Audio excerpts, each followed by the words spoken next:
하나님 말씀은 로마서 1장 1절입니다. 로마서 1장 1절부터 2절 말씀까지입니다.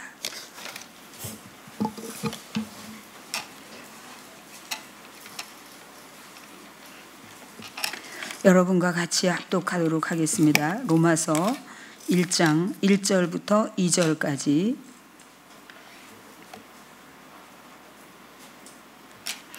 예수 그리스도의 종 바울은 사도로 부르심을 받아 하나님의 복음을 위하여 택정함을 입었으니 이 복음은 하나님의 선지자들을 통하여 그의 아들에 관하여 성경에 미리 약속하신 것이라. 아멘. 어떤 목사님께서 좋은 책을 쓰시고 그 책을 이제 가지고 길에 나가서 탁자 위에 올려놓고 책을 이만큼 싸놓으시고 이제 그걸 무료로 나눠줘야 되겠다고 생각을 하신 거예요. 야, 사람들이 한 1000명은 줄을 설 것 같다, 그런 생각이 들면서 이 책을 나눠드릴 의욕을 가지고 가서 서 계시는데 아무도 받아가지 않는 거예요. 이게 진리의 말씀이 여기 들었습니다. 진리의 말씀이 여기 들었어요. 이 책을 가져가세요. 그렇게 말해도 아무도 가져가지 않는 거예요. 그래서 따라가면서 이 말씀에 여기 진리가 들었으니까 이거 읽어보라 그러니까 그냥 마지못해서 받아가지고 가는 한두 사람이 있었을 뿐이라고 말씀하시면서, 누군가가 연예인이 공연 콘서트 티켓을 무료로 나눠준다 그러면은 엄청났을 거라는 거죠, 여러분. 자신의 그 즐거움을 위해서 받는 것은 사람들이 의욕이 넘치지만 진정 인생에 대하여, 인생에 답을 주는 진리에 대해서는 관심이 없는 이 불행하고 슬픈 현실에 대해서 말씀하고 있는 것을 들었습니다. 여러분, 이 로마서는 이 성경에서 가장 변화의 책이라고 일컬을 정도로 아주 중요한 내용들이 보석처럼 여기에 다 숨겨 있는 내용들입니다. 저는 신학교 다닐 때부터 제게 의욕을 주었던 것이 신약에서는 마태복음 5장 예수님의 산상설교, 그것을 이제 다시 제가 2주 전부터 새벽 설교로 월요일 새벽 설교로 들어갔고요. 그 다음에 구약에서는 시편 23편에 그 강력한 능력의 하나님의 속성의 그 목자 되신 하나님의 말씀을 강론하기가 그렇게 할 때마다 힘이 되고 즐거움이, 의욕이 됩니다. 언제 내가 이 로마서 강해 설교를 할 수 있을까, 그런 생각을 하면서 제 나름대로 굉장히 많이 고민을 했어요. 성도들이 엄마를 불러, 엄마 부르면 내 옆에 있어, 그 엄마하고 친근감을 갖게 해주는 것처럼 하나님과의 친근감을 갖게 한 후에 좀 귀가 열린 뒤에 그럴 때 이 로마서 말씀을 깊이 나누는 것이 좋은가, 그런 생각을 하면서 몇 년 전에는 조금씩 한번 이게 하고 싶다라는 의욕을 가졌다가 다시 조금 더 이제 월요일에는 아주 저녁 베이비 신앙인 분들도 오시고 처음 하나님 앞에 오시는 분도 계시기 때문에 다시 또 이렇게 접어두곤 했던 말씀입니다. 로마서를 통해서 변화된 사람들이 굉장히 많죠. 특히 어거스틴은 여러분 잘 아시는 대로 굉장히 방탕하게 살고, 그 다음에 그는 이단에도 빠져 있었고 그 어머니의 속을 많이 태웠던 사람이에요. 어느 날 이제 음주로 인해서 이 정신이 혼미한 상황에서 어느 친구 집 정원에 서 있는데 갑자기 아이들의 소리가 들리는 거예요. 책을 읽으라고. 책을 읽으라는 그 소리가, 그 노랫소리말이 들리는데 그게 너무 강력해서 들어가가지고 그 로마서를 폈는데, 여러분 잘 아시는 대로 로마서 13장 13절에 낮에와 같이 단정히 행하고 방탕하거나 술 취하지 말며 음란하거나 호색하지 말며 다투거나 시기하지 말고 오직 주 예수 그리스도로 옷 입고 정욕을 위하여 육신의 일을 도모하지 말라. 이 말씀이 부딪히면서 여러분 좀 정신이 혼미한 중에서도 이 강력한 말씀이 부딪혔나 봐요. 그때 이제 이 어거스틴은 깊은 회심을 하고 이제 진리를 위해서 살아가는 사람으로 변화되어 가는 과정의 입문 시작이 됩니다.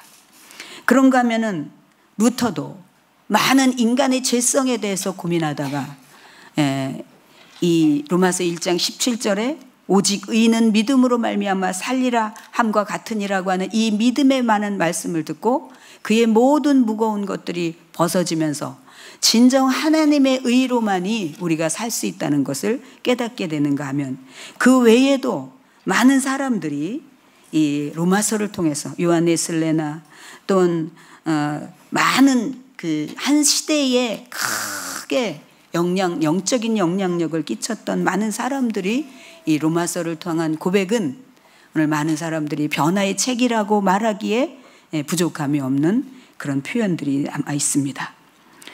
오늘 이 로마서를 제가 이제 주일에 조금 어렵긴 하지만 여러분들이 아직 어렵긴 하지만 주님 아주 쉽게 들을 수 있도록 도와달라고 제가 기도하면서 이제 오늘부터 나가볼까 합니다. 먼저 이제 이 로마서를 쓰게 된 이 배경에는 여러분 잘 아시는 사도 바울이 이제 고린도의 장소는 고린도 정수에서 책을 쓰게 되는데요.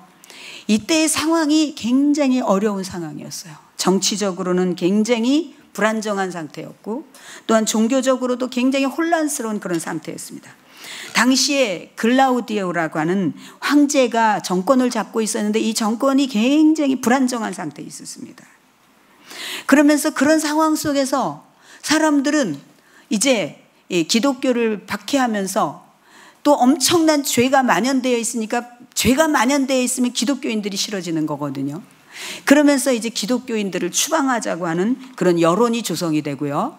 이 황제는 그 여론을 반영해서 이제 기독교인들을 추방을 하는데 먼저 이제 이 유대인들을 추방하게 되고요. 그 다음에 그 로마에 살지만 로마인이라고 할 수 있지만 신실한 크리스찬들을 또 뽑아서 왕의 칙령으로 이제 추방을 하게 되는데 그 중에 대표적인 사람이 브리스길라와 아굴라 부부입니다. 이 브리스길라는 굉장히 이 로마의 귀족의 가문에서 자란 여인인데 이제 이가 추방이 되면서 고린도 지방에 가서 바울을 만나게 돼요. 근데 정치적으로 굉장히 어려운 상황에 있는데 그때 이 글라우디오 황제는 부인에 의해서 암살을 당하게 되거든요. 이제 암살을 한 목적은 이 부인이 데리고 온 아이가 있었어요. 아들이 데리고 온 아이가 있었는데 그 아들을 왕으로 삼으려고 이제 황제를 암살하게 됩니다. 그리고는 그 데리고 온 아들이 누구냐면 여러분이 잘 아시는 네로예요.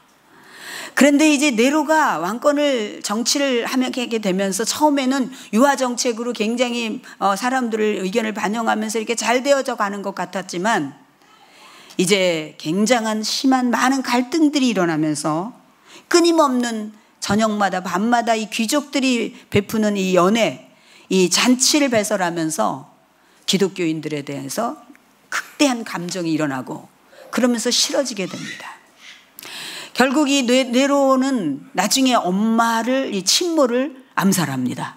왜냐하면 아버지 자기 남편도 죽인 사람이라면 나도 죽이겠구나 그런 생각을 하면서 이제 존속살인을 하게 되게 돼요. 그러면서 이 네로는 굉장히 정신적인 많은 혼란과 정신적 분열의 증세도 보이면서 이 상태는 상당히 어려운 그런 상태였습니다.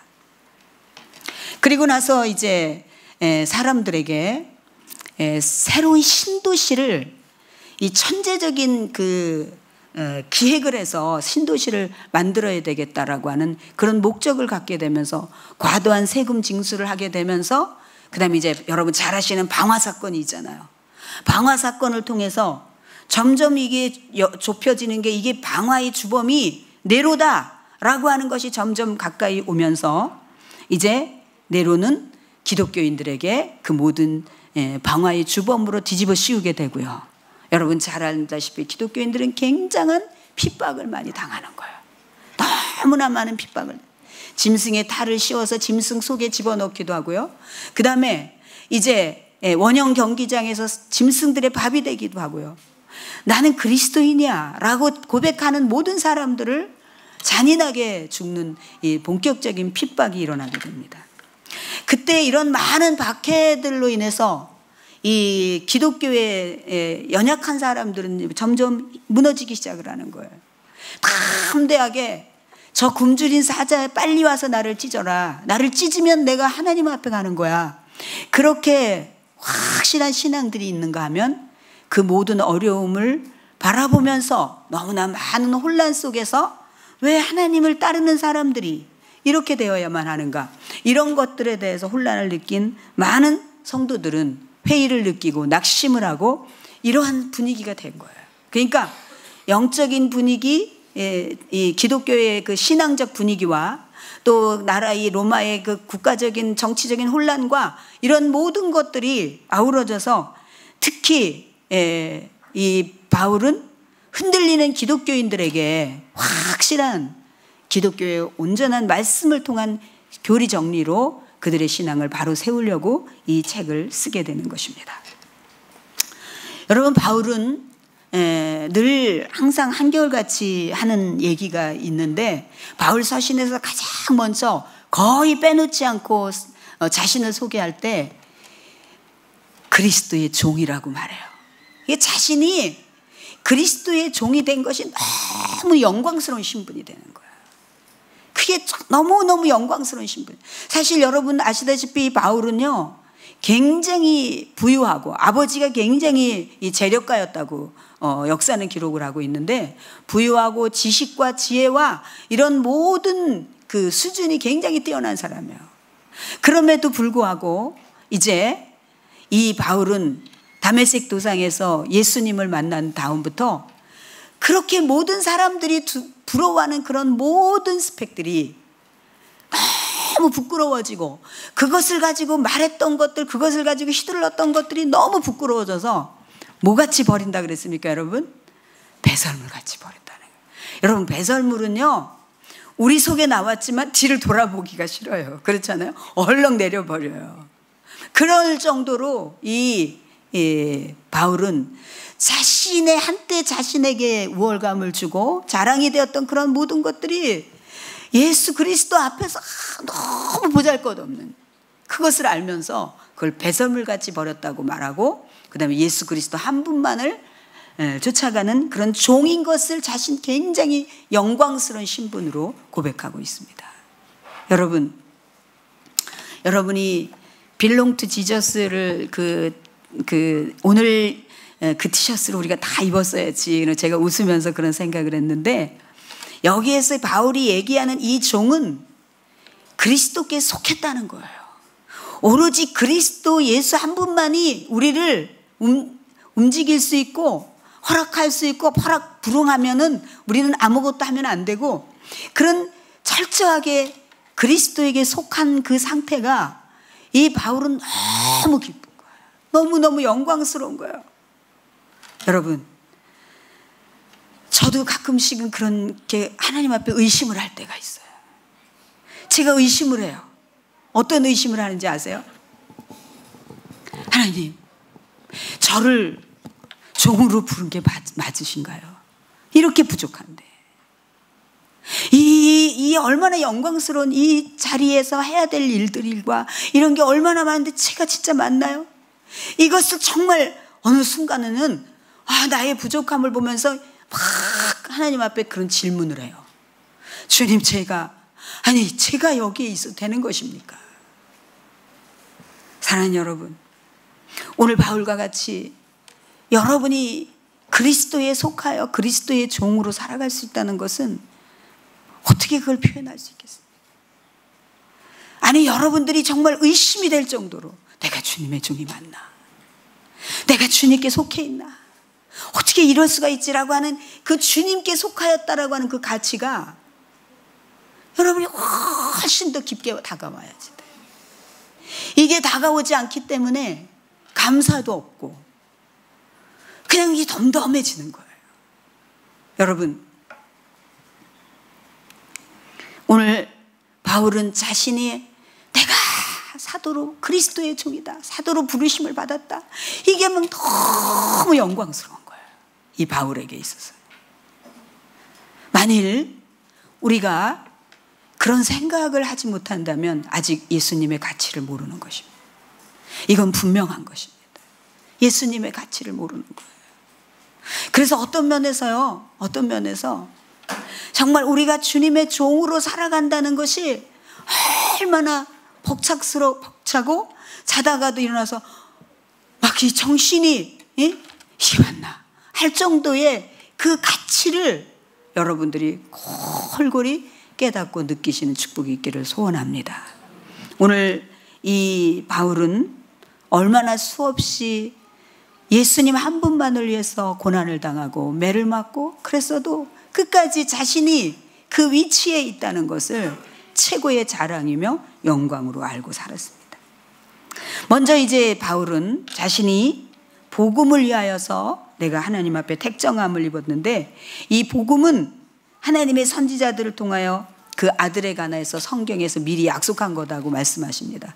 당시에 유대인들이 굉장히 많이 구약적 율법적 사상을 가지고 있었기 때문에, 여러분 지금 예수님은 신약 시대에 와서 어느 한 성인으로 온 것이 아니라 이미 구약의 전체를 통하여서 예언이 됐고 신약에 와서는 예언이 성취된 것이고, 이 끊임없이 이 구약의 모든 신구약의 모든 흐르는 본질이 예수 그리스도라는 것을 오늘 서두에 말씀하고 있는 것입니다. 그러면서 이제 25장 이게 로마서가 16장까지 있는데 조금 구체적으로 한 세 분화를 해요. 그래서 첫 번째는 이제 이 복음, 예수 그리스도의 복음, 구원에 대하여, 또 예수 그리스도의 의를 덧입는 부분에 대하여, 부활에 대하여서 말씀을 쭉 써내려가고 있고요. 그 다음에는 이 복음을 깨닫고 이 구원받은 사람들이 살아내야 할 삶을 얘기하고 있습니다. 살아내야 될 삶을 구체적으로 얘기하고 있습니다. 그 다음에 이제 마지막 장 16장에서는 그렇게 말씀 복음을 통하여서 살아낸 사람들의 삶의 열매들을 열거하고 있어요. 그러니까 그 사람들이 처음 첫 번째 16장에는 누가 나오냐면은 여제자 베베라고 나오죠. 베베라고. 그러니까 이 베베르부터 시작해서 쭉 바울과 함께 그 복음을 말씀을 살아내었던 그 열매들을 순서적으로 나열하면서 그것을 자랑스럽게 표현하고 있는 것이 나오고 있습니다. 여러분, 저는 오늘날의 기독교는 너무나 가볍게 하나님을 치부해버리고 표현해버린다는 것이 가장 저는 속상해요. 그게 너무 속상해요. 정말 이게 보통 일이 아닌데, 여러분들이 하나님의 종이 되었다는 것이 보통 행복이 아닌데, 보통 영광이 아닌데, 사람들은 연예인들의 티켓을 나눠줄 때 정말 그 열심으로 줄을 서는 것, 그러나 진리의 말씀이 여기 있다고 여러분들이 나누어졌던 전도지부터 책자부터 그런 모든 것들은 사람들에게 다 아무 관심이 되지 않는 이 현실 속에서 여러분들이 진리를 욕심하고 진리의 말씀을 듣기를 원하고 더 하나님 앞에서 새로워졌으면 좋겠다라고 하는 그런 갈망을 가지고 있고 욕심을 가지고 있다는 것은 여러분들의 삶의 수준을 반영하고 있는 거예요. 여러분들은 하나님의 은혜로 너무나 특별하게 축복을 받은 거예요. 여러분, 이게 보통 일이 아닌 거예요. 날이 갈수록 여러분들이 이것이 더 깊고 넓고 강해져야 합니다. 여러분, 이제 선지자들을 통하여서 이미 이제 다시 오실 예수 그리스도에 대한 표현이 계속 나왔고, 그것을 통하여서 이제 오늘날에 우리에게 영원히 살 길을 허락하여 주신 이 복음의 진수가 여러분이 골골이 깨달아져서 어거스틴이나 루터나 그 외에 요한 웨슬레나 이런 많은 사람들이 이 말씀을 통해서 변화되었던 것처럼 진정 여러분들이 변화되기를 소원합니다.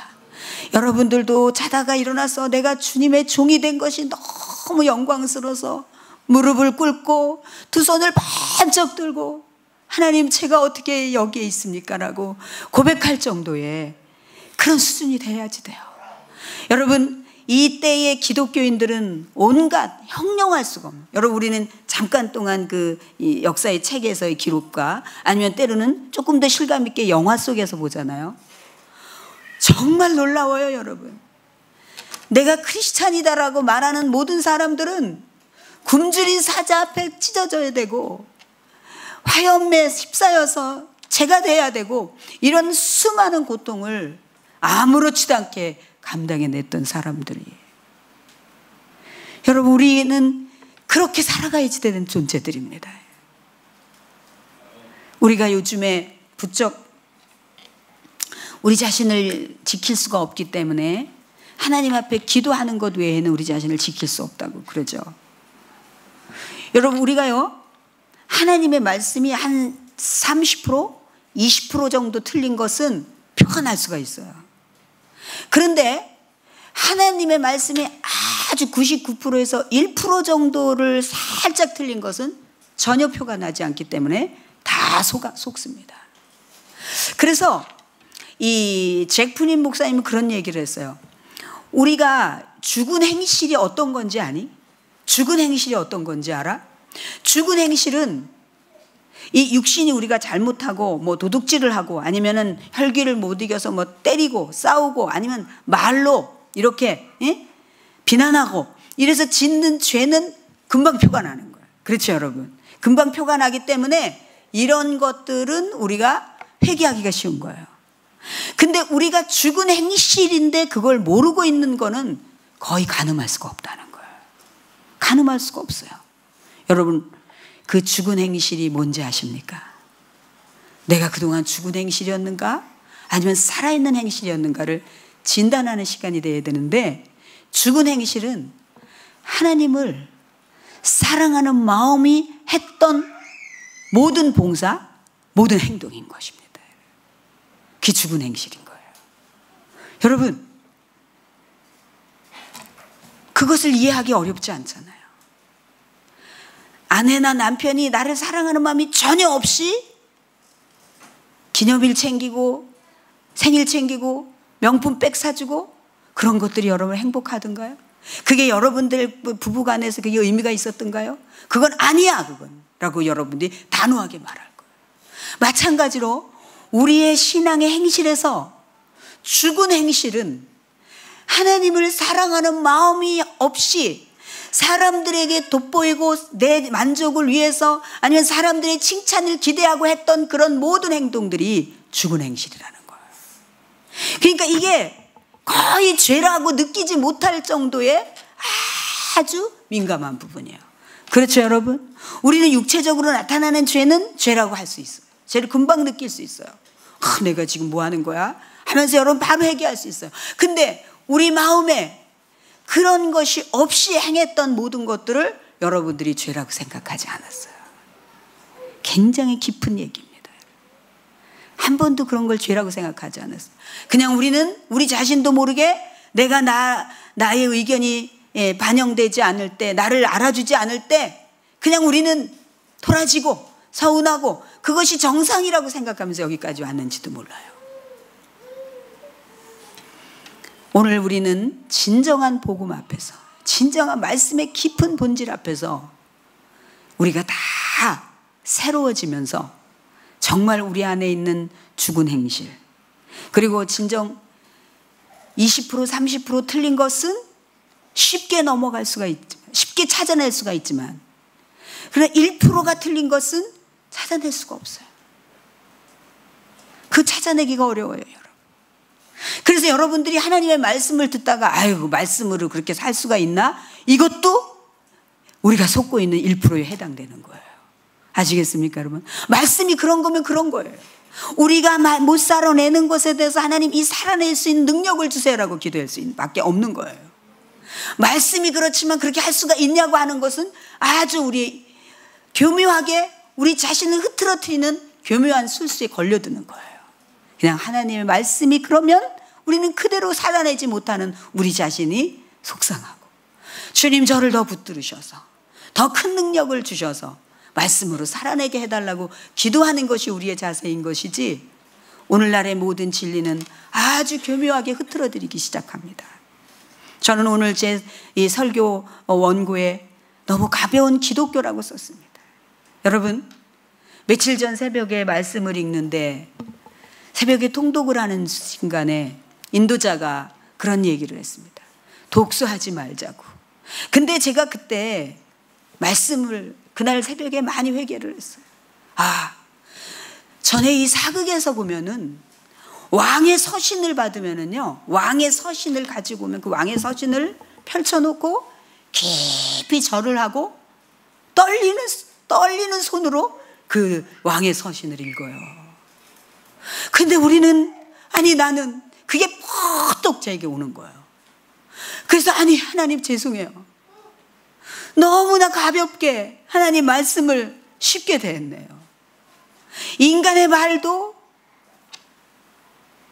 거기 그 앞에서 절을 하면서 왕의 말을 받자엎기가 너무 송구스러운 자세로 그 말씀을 펴서 들고 떨리는 손으로 한 절 한 절 읽어가는데 하나님의 말씀을 우리가 너무나 소홀히 했구나. 이것이 저에게 강하게 다가와서 하나님 앞에 많은 회개를 했어요. 아버지 너무 죄송하다고. 정말 캐낼수록 왜 이렇게 아직도 미숙하고 부족한 부분이 드러나느냐. 주님 저를 감찰하시라고 새벽마다 하나님 앞에 두들기면서 주님 저를 깨닫게 해달라고. 또 저의 죄가 숨겨진 죄가, 꼭 그걸 숨기려서가 아니라 알지 못해서 무지해서 그런 죄가 있는가.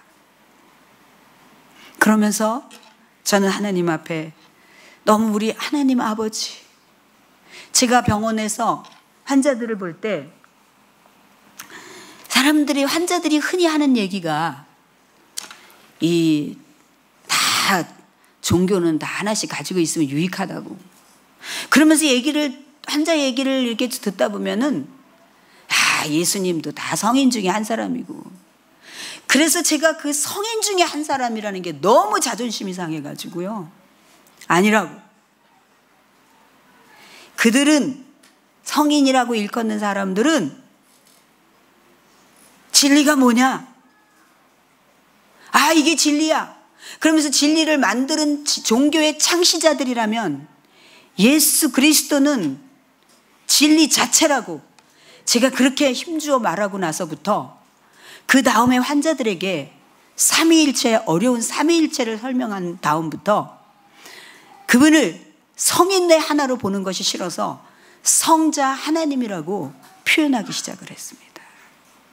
여러분, 우리 성부 하나님, 성자 예수님, 성령 하나님에 대해서 여러분들이 정말 그런 어떻게 이분의 자녀가 될 수 있는가에 대한 영광스러운 그 자세를 가져야지 되는데 그것은 아직 이 말씀의 본질의 깊이를 깨닫지 못하기 때문에. 여러분, 어린아이가 아무리 비싼 몇십만 원짜리의 만년필을 준다고 하더라도 그 아이는 그냥 자기가 쓰는 연필 깎아서 쓰는 연필이 더 좋은 거예요. 우리가 마치 그런 게 아닌가. 사랑하는 여러분, 정말 여러분들이 이제는 조금 더 구체적으로 그 로마에서 온갖 핍박을 받으면서도 절대로 타협하지 않고 예수 그리스도, 나는 크리스찬이다를 당당하게 외치면서 갔던 그 찬란하게 빛난 우리 앞에 인생의 대선배들이 크리스찬들처럼 우리가 그렇게 살아내기 위해서 여러분이 진정 말씀의 깊이의 이 복음의 진수를 깨닫는 축복이 있기를 소원합니다. 여러분들이 이제 매일 오실 때 주일에만 오실 수밖에 없는 분들은 꼭 기도를 많이 하세요. 일주일 내내 빠지지 말고 기도를 하세요. 하나님, 오늘 이 말씀의 깊이, 이 복음의 진수를 제가 만나기를 원합니다. 하나님 앞에 그렇게 간절히 기도하면서 여러분이 이 가치를 깨닫고요. 만약에 우리에게 있어서 이 보석인데 이것을 공기 노름하는 그런 수준으로 있다면, 근데 그것이 처음에 베이비 있을 때 말고 10년, 20년, 30년이 들러도 똑같다면 이거 굉장히 불행한 거예요. 너무너무 슬픈 거죠. 지금 이쯤에는 여러분들이 하나님의 말씀을 펴놓고 무릎을 꿇고, 아니 온종일 무릎을 꿇을 수는 없지만 그런 마음의 무릎을 꿇으면서 그 자세로 하나님의 말씀을 대하고 그 말씀을 뵙고, 그리고 그분이 말씀하신 것을 그대로 받아들이면서 이것을 살아내지 못하는 자신을 안타까워하면서 그렇게 여러분들이 새로운 복음으로 시작되기를 축복합니다. 마지막으로 이제 이 바울은 이 예수 그리스도의 종이라는 것과, 그리고 이제 이 예수 그리스도 그분에 대하여서 말씀을 할 건데, 이것은 이미 오래전부터 구약과 신약을 관통하는 모든 본질에 흐르고 있는 예수 그리스도라는 것을 표현하면서, 이제는 너희가 어린아이와 같은 믿음을 버리고 장성한 하나님의 사람으로 서야지 된다는 것을 말씀해 주고 싶은 것이고, 그리고 지금 로마에서 고통받고 있는 많은 혼란 속에 있는 성도들에게는 진정한 평화는 예수 그리스도가 주는 평화라는 걸 말하고 싶은 거예요. 이게 바울의 본심인 거예요. 어떤 정치가 바뀌고 또는 어떤 경제가 풀려서 평안이 오는 것이 아니라 예수 그리스도의 평화가 우리에게 임할 때 그것이 진정 평화라는 것을 바울은 말해주고 있는 것입니다. 요한복음에 너희가 이 세상에서 환난을 당하나 그러나 극히 담대하라. 내가 세상을 이겼다. 그러면서 내가 주는 평화는 세상이 주는 평안과 같지 않다고 말씀하시죠. 세상이 주는 평안과 같지 않다는 거. 여러분, 세상이 주는 것 같지 않은 평안을 주시려고 오늘도 우리 주님께서 여러분들 이렇게 바라보시고 기다리고 계신데, 여러분들이 그분에 대해서 관심이 없고 부르지도 않고 무릎 꿇지도 않고 그분이 어떤 말씀을 하셨는지 읽어보지도 않는다면 이것은 누구보다도 우리 자체가 매우 불행하고 슬픈 일인 것입니다. 오늘 우리 모두 말씀 앞에서 새로워지시기를 주님의 이름으로 소원합니다.